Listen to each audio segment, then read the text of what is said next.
Nous sommes très heureux de vous faire part de la naissance d'une confédération jamais vue dans l'histoire politique de la Ve République. Nous avons ambition de devenir, dès les prochaines élections, une grande force politique de notre pays, non seulement parce qu'elle repose sur les trois piliers, mais aussi parce qu'elle est présente dans chaque département de notre pays et que nous avons des comités d'élus, que nous choisirons ensemble notre présidentiable le 9 janvier 2022 à Lyon, et que dans nos rangs, les pépites sont nombreuses, comme les cadres à qui je donnerai la parole dans un petit moment.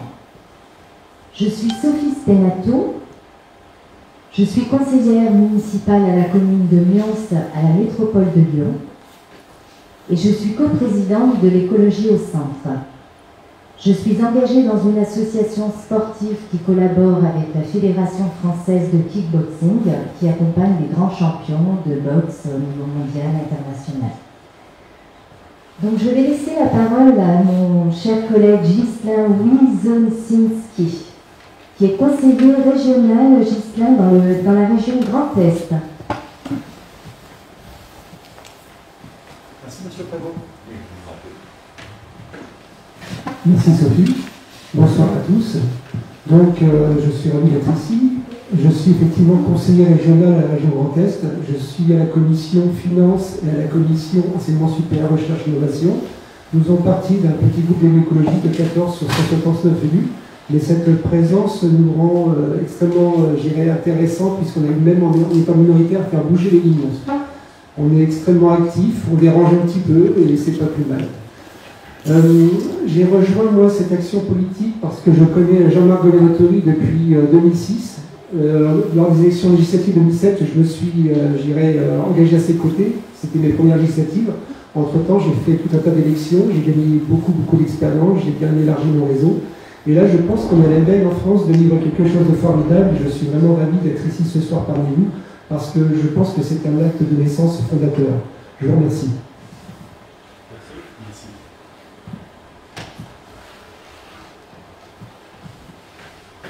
Je vais maintenant donner la parole à Alexandre Langlois, qui a un projet présidentiel et qui est dans tous les cas partenaire de l'Alliance éco-citoyenne.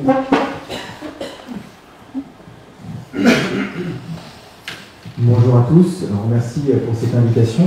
Effectivement, les citoyens doivent s'organiser et la première chose à faire, c'est des partenariats parce qu'on est tous allés dans le même sens. Moi, dans mon parcours, j'ai été policier, je suis toujours contre mon gré, syndicaliste, lanceur d'alerte, conseiller municipal aussi dans mon petit village en Bretagne, à Malensac. Et du coup, maintenant, la démocratie, pour qu'elle vive, ça demande l'engagement de tous les citoyens. Une oligarchie n'a pas besoin de beaucoup de monde, ils s'organisent entre eux. Maintenant, c'est que toutes les énergies positives doivent se mettre ensemble, en dynamique, et de voir du coup après comment on s'organise de la façon la plus efficiente et la plus efficace pour toutes les élections qui vont arriver. Et je crois que 2022 va être un tournant, et c'est pour ça que du coup toutes les énergies peuvent se mettre ensemble, peuvent avancer. Et quelles que soient les stratégies de chacun, à la fin, il faudra qu'on se mette tous d'accord pour avancer tous ensemble.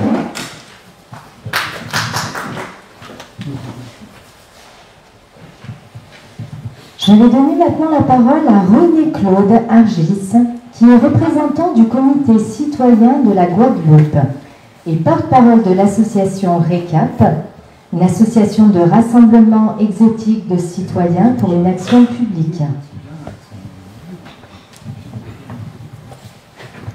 Bonjour à tous. Pour faire court et simple, je représente ici un mouvement citoyen ultramarin. Je pense que vous savez tout ce que ça veut dire ultramarin. Ce sont les Français qui vivent en outre-mer.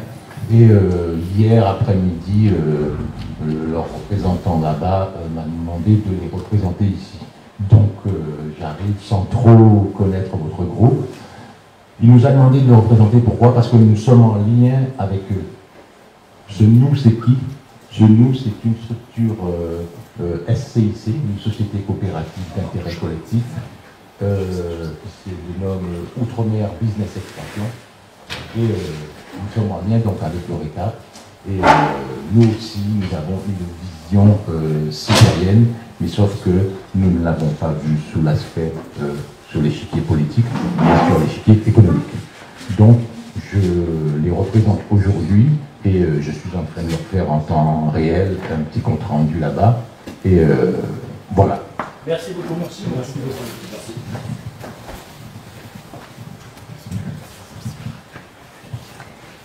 C'est désormais à Amina Bakar de prendre la parole, une citoyenne qui a été candidate aux élections régionales pour un rassemblement de listes citoyennes.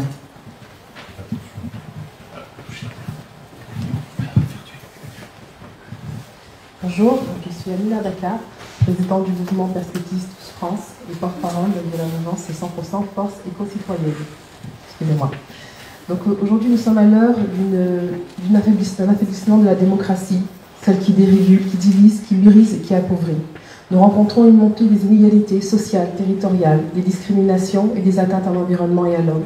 Nous avons fait le choix aujourd'hui de nous réunir parce que nous pensons que nous pouvons organiser autour d'acteurs engagés des communautés d'action, des communautés d'engagement et renouer entre une citoyenneté active et un engagement en politique. Très en prise aux réalités de la France réelle, une France écologique et citoyenne, étant moi-même conseillère municipale sur la ville d'Avaux. J'étais précédemment maire adjointe également, une ville en Seine-et-Marne, une ville moyenne, entre urbanisme et un peu maraîcher. Effectivement, mon idée, c'est de porter des valeurs citoyennes et un engagement le plus inclusif, et également un avenir meilleur, un avenir inclusif, autour d'un leadership collectif, où nous voulons arrêter avec la concurrence dévaluative, c'est-à-dire une concurrence qui met le creuset en fait, de la fin de valeurs d'intérêt général, porter une écologie inclusive, porter une démocratie active, une citoyenneté active.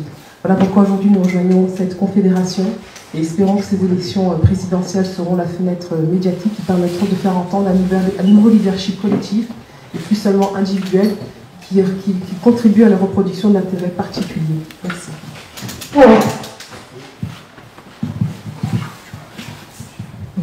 Merci. Je vais donner la parole à Jérémy Clément, fondateur du collectif Le Jour se lève, président de l'association Rond-Point du Cœur et citoyen engagé sur l'écologie alimentaire et sociale en démocratie. Tout d'abord, je voulais vous remercier d'être venu. C'est encore nos médias indépendants. C'est encore des personnes actives sur le champ du changement qui sont ici. Et rien que pour ça, merci.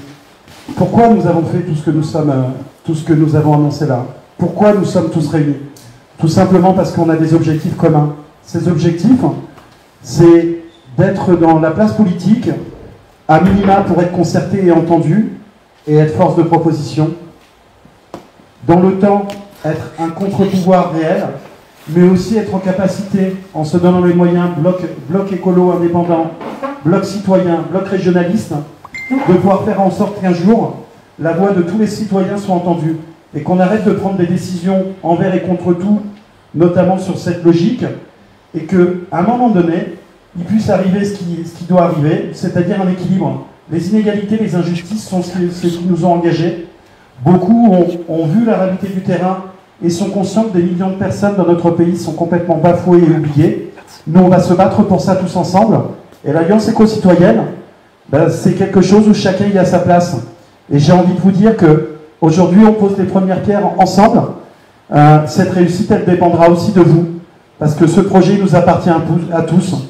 Donc, à titre personnel et aussi à titre collectif pour l'équipe, nous, on invite tous les collectifs, tous les individus, toutes les personnes qui veulent pouvoir se battre pour pouvoir un jour considérer que cet avenir meilleur dont nous souhaitons tous ardemment ne soit plus que des mots mais une réalité. Merci beaucoup.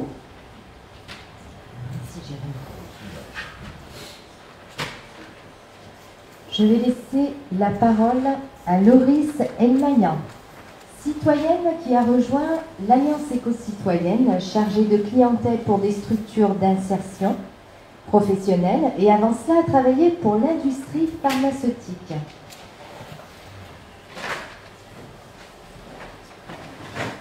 Bonjour et merci d'être là. Donc oui, je suis Loris Elmayan, j'ai travaillé pour l'industrie pharmaceutique pendant 10 ans, mais surtout pendant 30 ans, j'ai appris dans les couloirs d'infectiologie jusqu'à devenir patient expert. Donc Depuis 2 ans, je vois qu'on vit sous le rythme des contraintes, des peurs liées à un virus. Je vis, moi, en pandémie depuis 30 ans, donc je suis bien consciente de tout ce que peut représenter une maladie et de ce qu'est la mort quand elle revêt ses vêtements de lumière. Aujourd'hui, on se trouve d'ennemis. En fait, c'est la peur, le problème. Et heureusement, de plus en plus de gens se mobilisent, de plus en plus de mouvements se créent et s'unissent. En face, on a un rouleau compresseur qui avancera inlassablement, qui ne s'arrêtera pas de lui-même, qui n'acceptera pas les débats, qui n'acceptera pas de reconnaître ses torts. Mais ils sont une poignée. Certes, ils sont riches et puissants, mais ils ne sont absolument rien sans nous. Nous sommes le peuple. Nous pouvons nous organiser tous ensemble, et nous sommes en train de nous organiser tous ensemble. Nous sommes les 67 millions de procureurs, nous sommes les 60% de gens qui ne veulent plus voter pour ces politiques. Et pour y parvenir, nous n'avons qu'une seule chose à faire, c'est nous unir. Et aujourd'hui, nous nous unissons tous ensemble. Merci. Merci.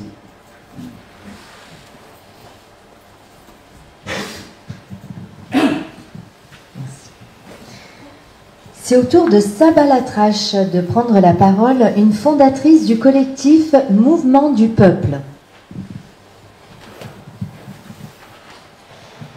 Merci. Bonjour, donc je suis Sabalatrache. Comme le disait, donc j'ai créé un collectif qui s'appelle Mouvement du Peuple 06. Et je viens aujourd'hui vous parler d'une action qui me tient vraiment à cœur. Donc nous souhaitons créer une chaîne humaine pour rappeler que nous sommes la liberté, l'égalité et la fraternité. Parce que l'union fait la force, nous aimerions que cette chaîne humaine redonne l'espoir d'un avenir plus juste et solidaire. Cette action symbolique a pour but d'unir les citoyens ainsi que les différents collectifs pour enfin travailler main dans la main. C'est pourquoi, avec Jean-Marc Gouvernatori, nous aimerions que cette chaîne humaine du cœur se fasse dans toutes les villes de France. Et j'aimerais aussi ajouter que je suis grand-mère d'un petit garçon de 2 ans et je souhaite pour lui un avenir meilleur et plus sain. Et c'est pourquoi aujourd'hui je suis là, parce que j'ai vraiment enfin espoir qu'on puisse construire un monde meilleur et plus écolo pour les enfants à venir. Voilà, merci.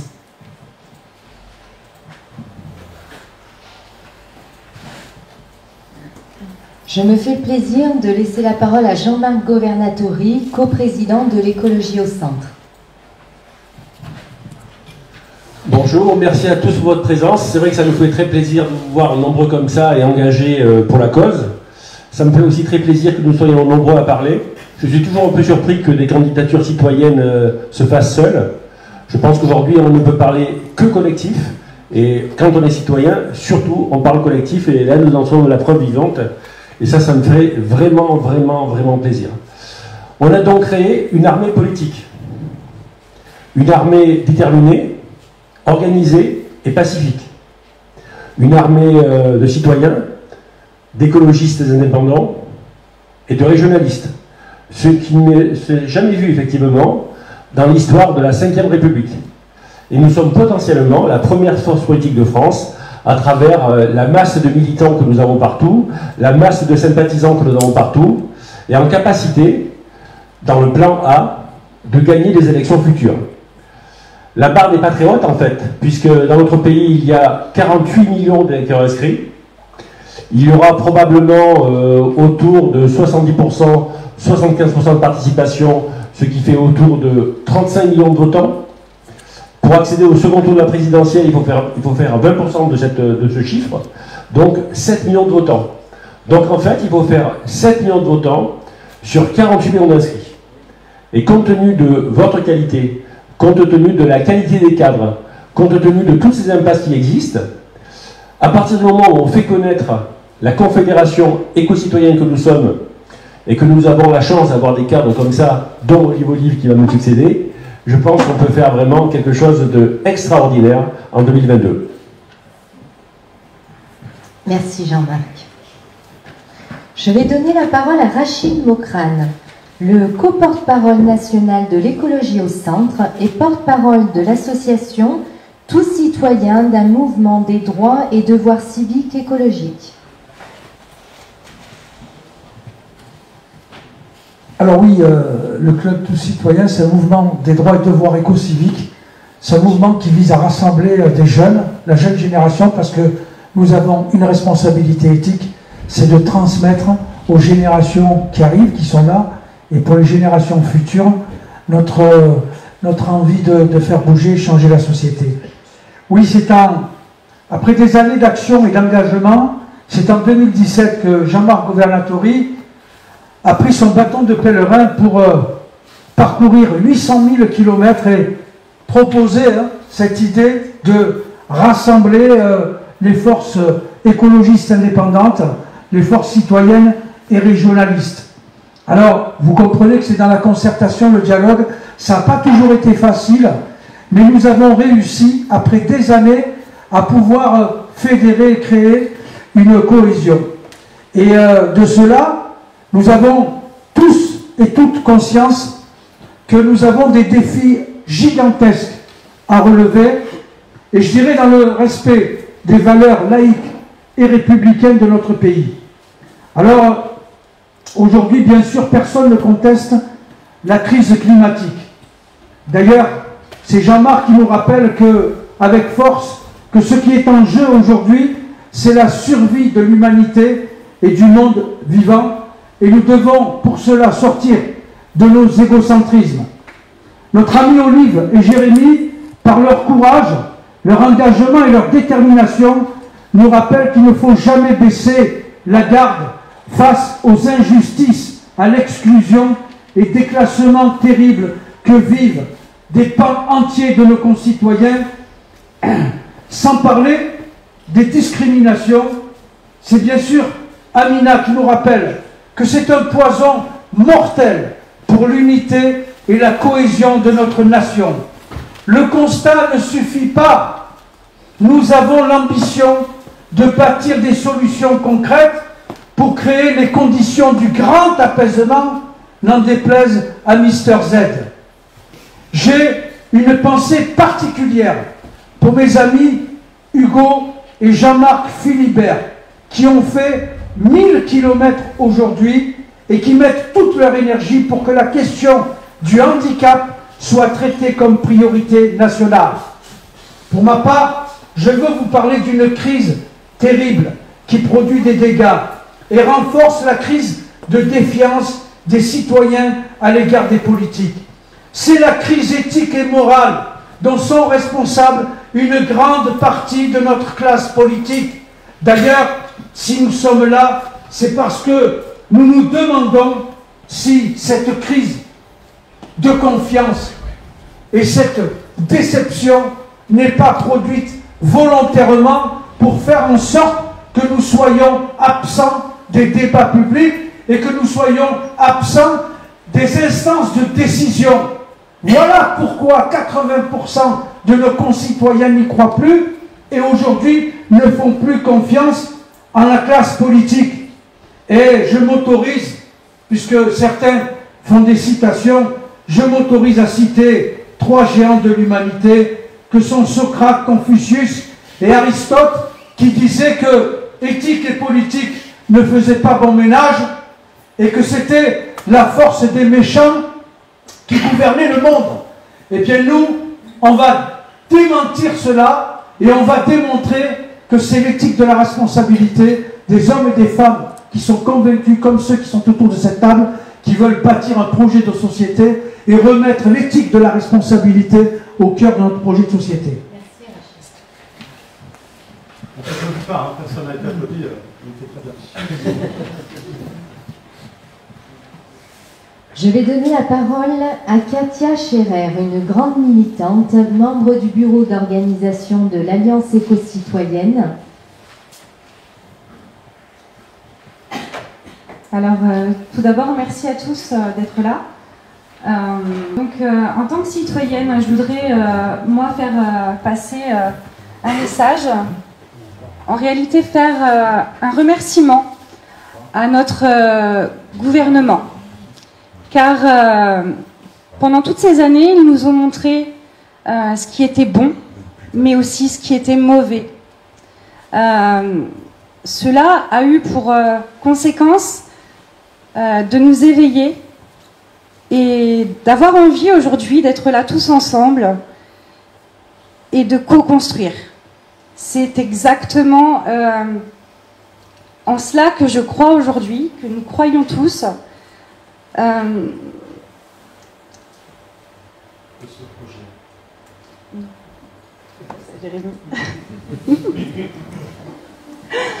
Donc voilà, je tiens à remercier le gouvernement parce que aujourd'hui c'est lui qui nous réunit, pour le coup. Donc bravo, merci à nos gouvernants. Je vais aussi remercier tous nos concitoyens qui depuis des années se battent en collectif, en individuel, pour faire avancer les choses. Aujourd'hui, je leur lance un appel pour ceux qui sont en local, qui se battent pour se faire entendre. Nous sommes là, justement, aujourd'hui, pour être tous ensemble. Donc, rejoignez-nous. Voilà. Je vous remercie.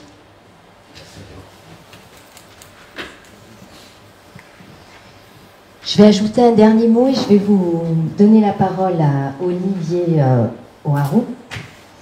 Auro, pardon. Je voudrais dire que cette confédération est l'ultime espoir des citoyens qui se sont désengagés au sein électoral.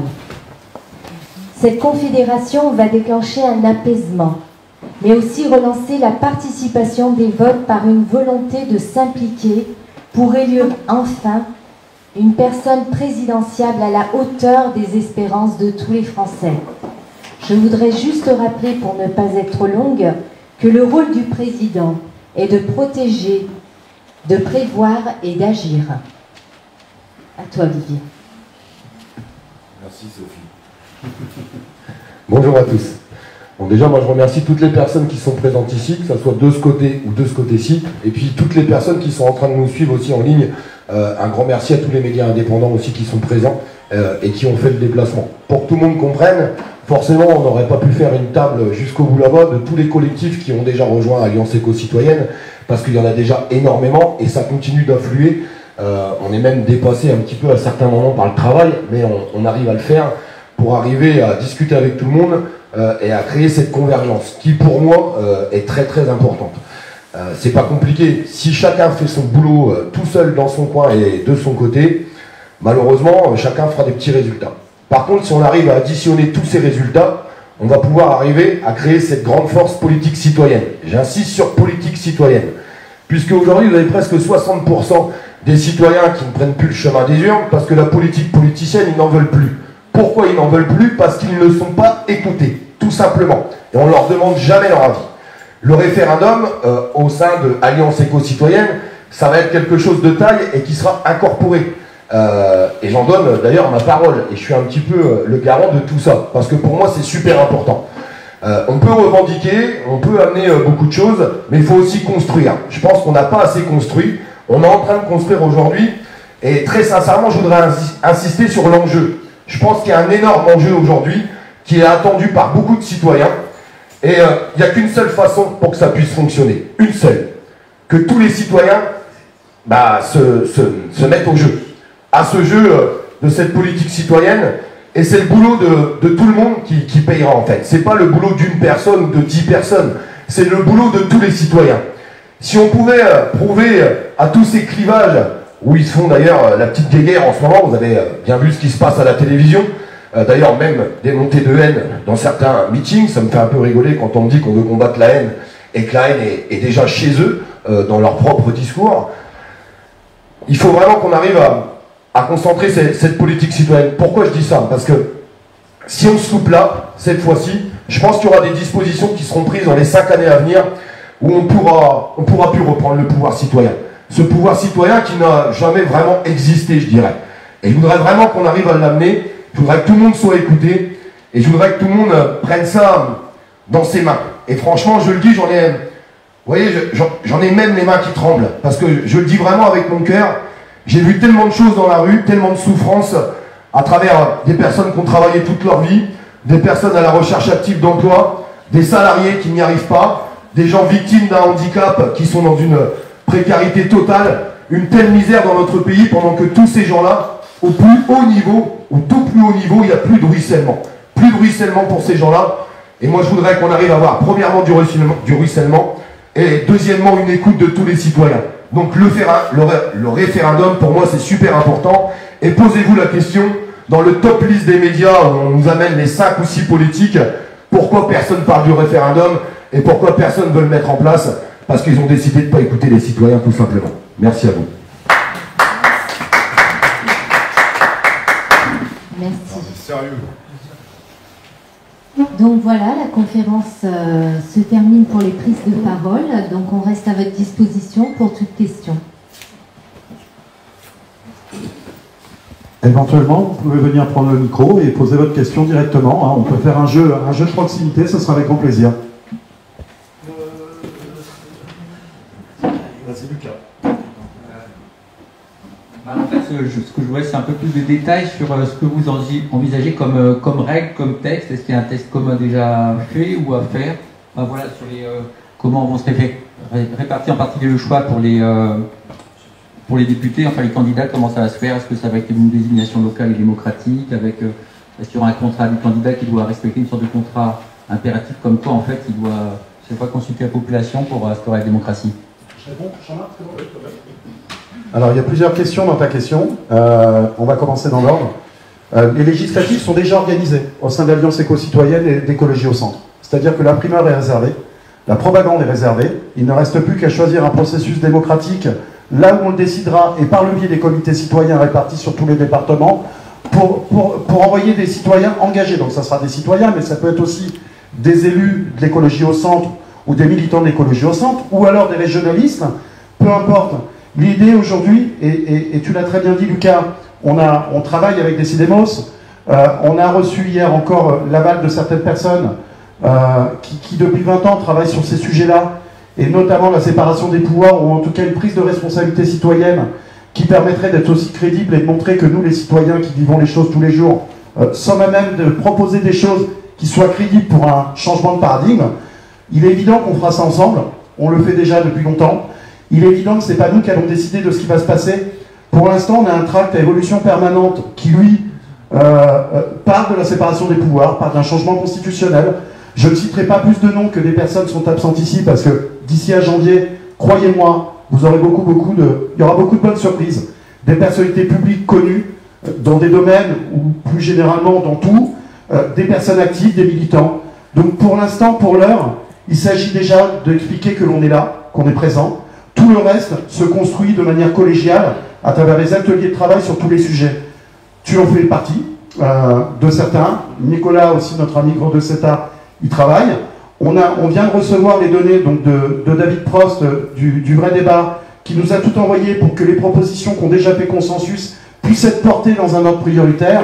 Et on est parti du principe en interne qu'à chaque arrivée de collectif ou d'individu, il fallait qu'on soit capable de se remettre en question, voire de tout remettre en question. C'est aussi ça la démocratie.